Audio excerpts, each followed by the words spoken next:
There is a man you have probably never paid attention to. He is the one in the hallway before you arrive. He is the one still wiping down countertops after everyone else has gone home. He smells like cleaning solution. His shoes are worn at the heels. His uniform is faded from too many washes. Most people walk right past him every single morning without a single word. Not even a glance. And for months inside one of the busiest corporate buildings in the city, that is exactly what happened to a man named Samuel. Except for one woman. She noticed him every day. She noticed the way his back curved over the mop handle. She noticed his cracked shoes and the slow, quiet way he moved through the marble lobby. And she laughed. She did not laugh once, or twice. She laughed every single day. She made comments. She made sure others heard them. To Vanessa Cole, Samuel was the most invisible kind of person she could think of, a poor old cleaner. Someone beneath her world entirely. But here is what Vanessa did not know. Here is what nobody in that entire glass tower knew. The quiet man pushing that mop had a secret so significant, so completely life-changing, that when it finally came out, the same people who had ignored him, mocked him, and looked right through him, would spend the rest of their careers wishing they had treated him differently. Before we go any further, let us know in the comments where you are watching from. We would love to hear from you. And if you are new here, click on the subscribe button so you never miss any of our upcoming videos, ***. How does a man in a gray cleaning uniform hold the fate of an entire company in his hands? Why would someone with that kind of power choose to push a mop in silence, day after day, while people laughed in his face? And what exactly happens to a woman like Vanessa Cole, ambitious, sharp, successful, when the floor drops out from under everything she thought she knew about the world? These are the questions this story answers. And they are not comfortable questions. Because if you are honest with yourself, you might realize that you have walked past a Samuel before. You might have looked right through someone without ever wondering who they really were. This story is not just about a cleaner and a corporate building. It is about what we assume when we look at people. It is about the kind of pride that blinds us. And it is about the kind of humility that changes everything. But to understand how this all unraveled, we have to go back. Back to the Monday morning Samuel first walked through those glass doors. The building was called Mercer Tower.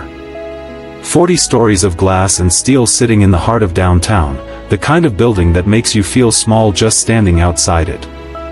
Inside, hundreds of employees filled the floors, analysts, account managers, directors, junior executives all chasing the next promotion, the next bonus, the next rung on the ladder. The company was called Hartwell Financial Group. Mid-sized, but growing fast.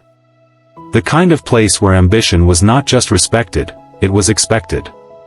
And nobody inside that building was more ambitious than Vanessa Cole. At 38 years old, Vanessa had already climbed further than most people twice her age. She was head of client strategy. She managed a team of 14. She wore sharp blazers and spoke with a confidence that could cut right through a boardroom. People respected her.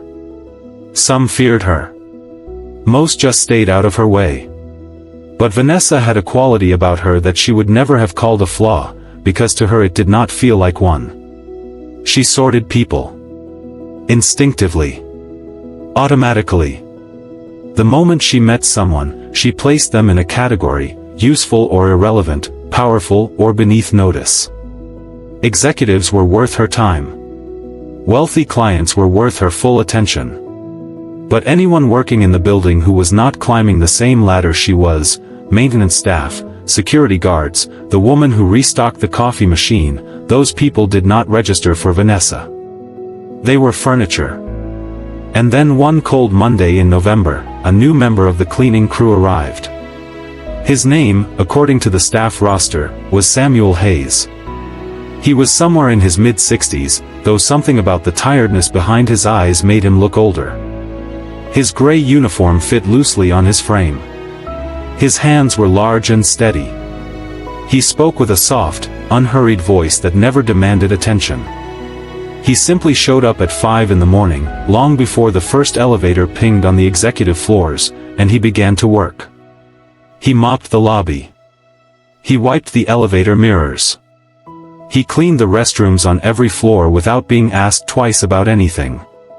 He moved like a man who had learned long ago that the work itself was the point, not the recognition that came with it. Most of the staff at Hartwell barely noticed him. They floated past him the way people float past street signs. He was part of the background. But Vanessa noticed him the very first day.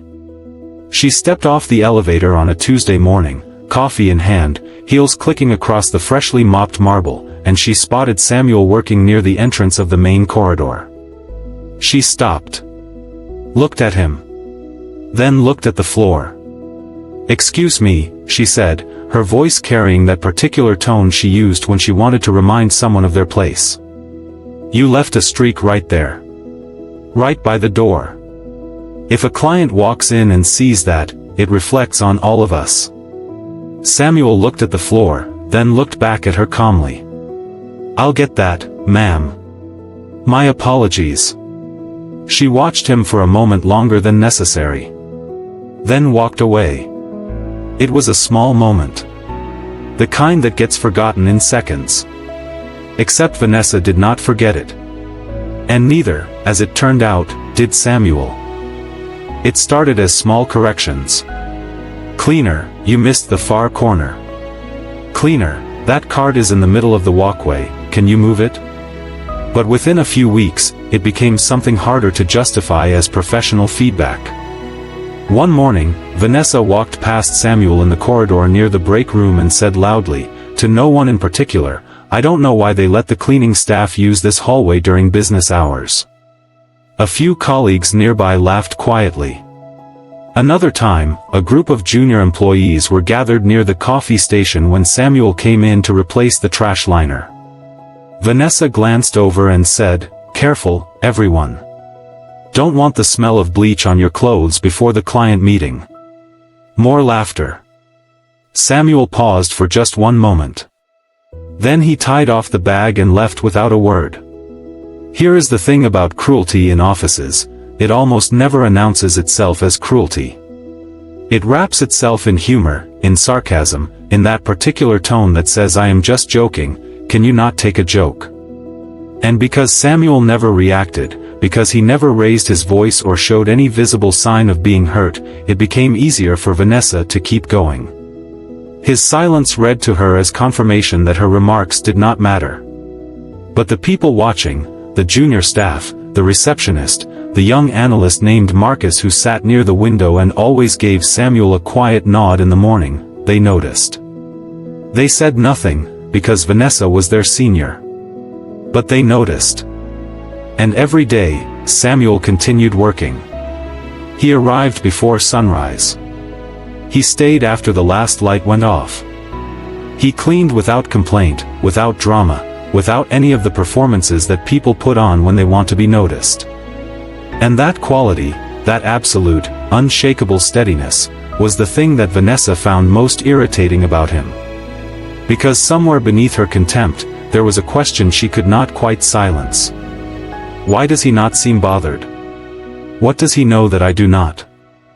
The moment that changed everything, the first crack in the story Vanessa had written about Samuel in her mind, came on a Thursday evening in late January. Vanessa had stayed past 9 o'clock finishing a strategy deck for a major client presentation the next morning. The building was nearly empty. The hum of the air conditioning felt louder than usual. The city lights glittered 40 floors below through the tall windows. She gathered her things around 9:15 and walked toward the elevators. As she passed the break room, she glanced in through the glass panel in the door, and she stopped. Samuel was sitting at the small round table in the corner. He was not eating. He was not scrolling through a phone. He was reading. But it was not a newspaper or a magazine. It was a thick, leather-bound notebook, filled with what looked like dense handwritten notes, columns of numbers, small diagrams. His reading glasses were perched on the end of his nose. His brow was furrowed in concentration. He looked less like a man resting after a long shift and more like a man solving something. Vanessa pushed open the door. Samuel looked up calmly, without startling. "Working late?" she asked, her voice carrying the usual edge. "Just thinking through some things," he said quietly. "What kind of things?" She nodded at the notebook. He considered the question for a moment. "Old ideas. Business ones, mostly. Things I revisit from time to time." Vanessa let out a short, dismissive breath. "Big plans from a janitor?" The question landed sharp and mean, exactly as she intended it to. Samuel looked at her for a long, quiet moment. Then he smiled, not with bitterness, not with performance, just a genuine, almost sad smile. "Sometimes," he said, "the quietest jobs leave the most room for thinking." Vanessa stared at him for a moment longer than she expected to. Then she rolled her eyes, muttered something under her breath, and walked out. She told herself the interaction meant nothing. She told herself he was probably doing crosswords in that notebook and just trying to sound profound. But that night, lying awake in her apartment with the city humming outside her window, his words came back to her. Sometimes the quietest jobs leave the most room for thinking. She turned on her side and stared at the ceiling for a long time. February brought bad news to Hartwell Financial Group. The kind of bad news that starts as a whisper in the elevator and ends as a full conversation behind closed conference room doors. The company had lost 2 major clients in the same quarter. Revenue projections were being revised downward. There was talk, quiet, cautious talk, about restructuring. Which was the word people used when they meant layoffs. Vanessa felt it the way a ship feels a change in the current, not immediately, but persistently, and with growing unease. She worked longer hours. She prepared tighter presentations. She volunteered for every high-visibility project she could find. But the uncertainty was real and nobody at the executive level seemed to have a clear plan. Meanwhile, Samuel continued his work. He arrived in the dark and left in the dark. He mopped the floors, cleared the trash, restocked the supply closets. He greeted the security guard at the front desk, whose name was Terry, every single morning with the same quiet nod and the same brief exchange about the weather or the previous night's game. He brought coffee sometimes for the maintenance team. He remembered people's names, not just the executives, but the parking attendant, the mailroom clerk, the young receptionist named Destiny who was putting herself through night school. He remembered all of them. And one afternoon, Destiny came to work looking exhausted and close to tears, and Samuel paused near the front desk on his way past. "Hard morning?" he asked simply. She looked up, surprised that anyone had noticed. "My mom's sick," she said quietly. "And my night class got rescheduled and I don't know how I'm going to." She stopped herself. Samuel nodded slowly. "You will figure it out," he said. "People like you always do." It was a small thing. But Destiny thought about it for the rest of the day. None of the executives had noticed her face. Not one. Meanwhile, a rumor began spreading through the building. It started in the finance department and moved quickly. Hartwell was not just cutting costs. It was looking for a buyer. Someone was acquiring the company. And by the first week of March, nobody knew who that buyer was. If this story has you leaning forward right now, type, "I'm still watching," in the comments. Because what happens next, what we are about to tell you, is the part that nobody inside Hartwell Financial saw coming. Not the executives. Not the board. And certainly not Vanessa Cole. On a Wednesday morning in the second week of March, every employee at Hartwell received the same email. It came from the board of directors and it used careful, formal language to say something very simple: the acquisition was complete. The new owner would be addressing the full staff at 11 o'clock in the main conference hall on the ground floor. Attendance was mandatory. By 10:45, the hall was packed. People stood in clusters, whispering. The executives sat in the front row trying to project calm. Vanessa stood near the middle of the room with her arms folded, watching the door. At 11 o'clock exactly, the room fell quiet. The doors opened. And the new owner walked in. He was wearing a dark navy suit, well-tailored, simple. His posture was calm. His expression was unreadable.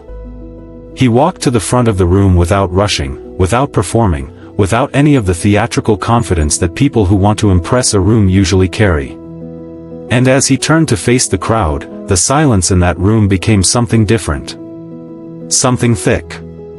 Because Vanessa Cole was not the only person whose mouth fell slightly open.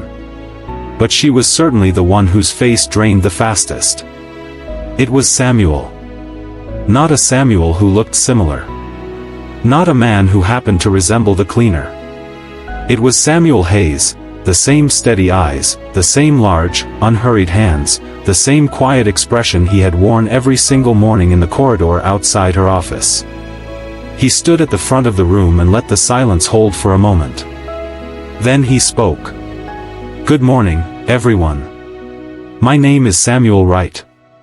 As of this week, I am the new owner of Hartwell Financial Group." The room erupted.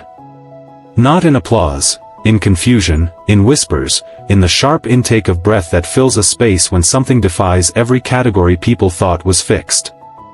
Vanessa felt the floor tilt beneath her.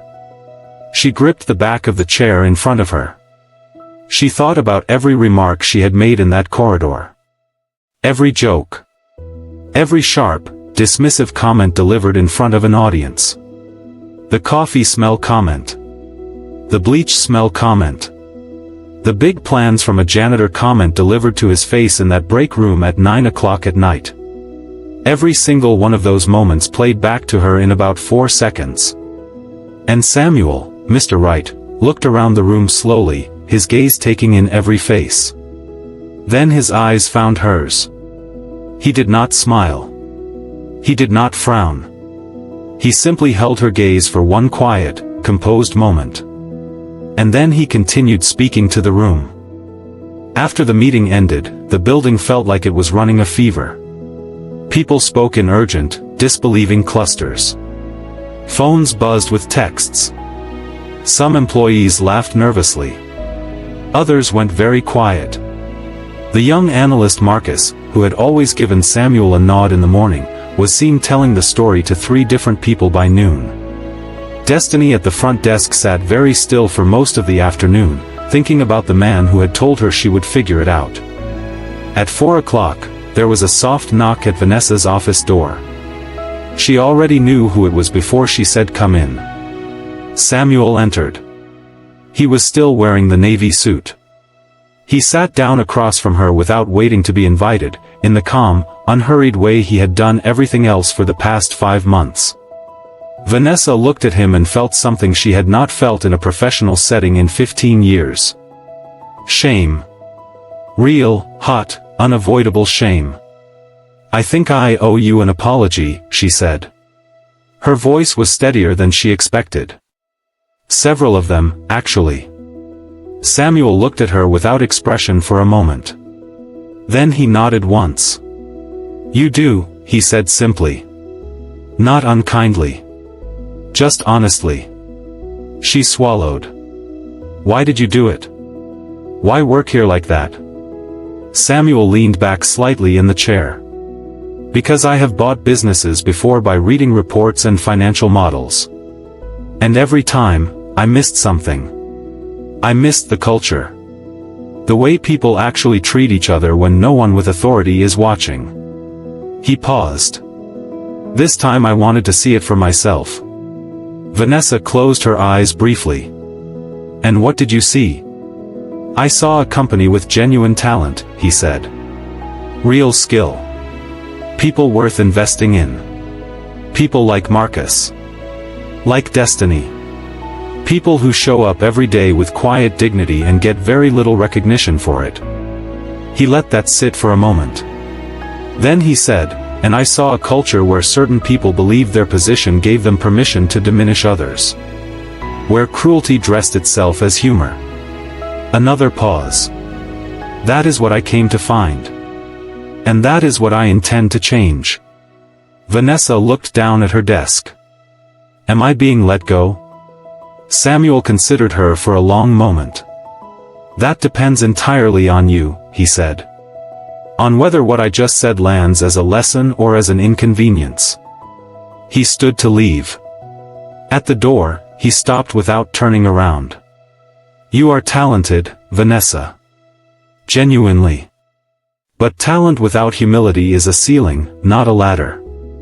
He left quietly. The door clicked shut behind him. And Vanessa sat alone in the silence of that office for a very long time, thinking about every person she had walked past without seeing. In the weeks that followed, Samuel Wright made several changes at Hartwell Financial Group. He instituted a new policy requiring all senior staff to spend one full day each quarter working alongside support teams, cleaning crews, mailroom staff, building maintenance. Not as a punishment. As an education. He created a recognition program specifically for non-executive employees and made it publicly visible across all internal communications. He promoted Destiny to office coordinator. He enrolled her in a professional development program on the company's budget. He gave the security guard Terry a proper title and a raise that was long overdue. He kept Vanessa. She kept her position. But something about her changed, slowly, the way real change always happens. The sharp remarks stopped. The corridor performances stopped. She began learning the names of people she had treated as furniture for years. It did not happen overnight and it was not perfect. But it happened. 6 months after that Wednesday morning meeting, Hartwell Financial reported its strongest quarter in 4 years. Employee turnover, which had been rising steadily, dropped sharply. Client retention improved. The culture of the building, the thing that cannot be measured in a spreadsheet but is felt the moment you walk through a door, shifted. And somewhere in all of it, the real story behind Samuel's 5 months as a cleaner became something people told in that building for years. Not as a joke. As a reminder. As the story they returned to whenever ambition started to curl into arrogance. As the story that asked the question none of them could ever fully answer: how many Samuels have I walked past in my life without ever looking up? Here is something worth sitting with.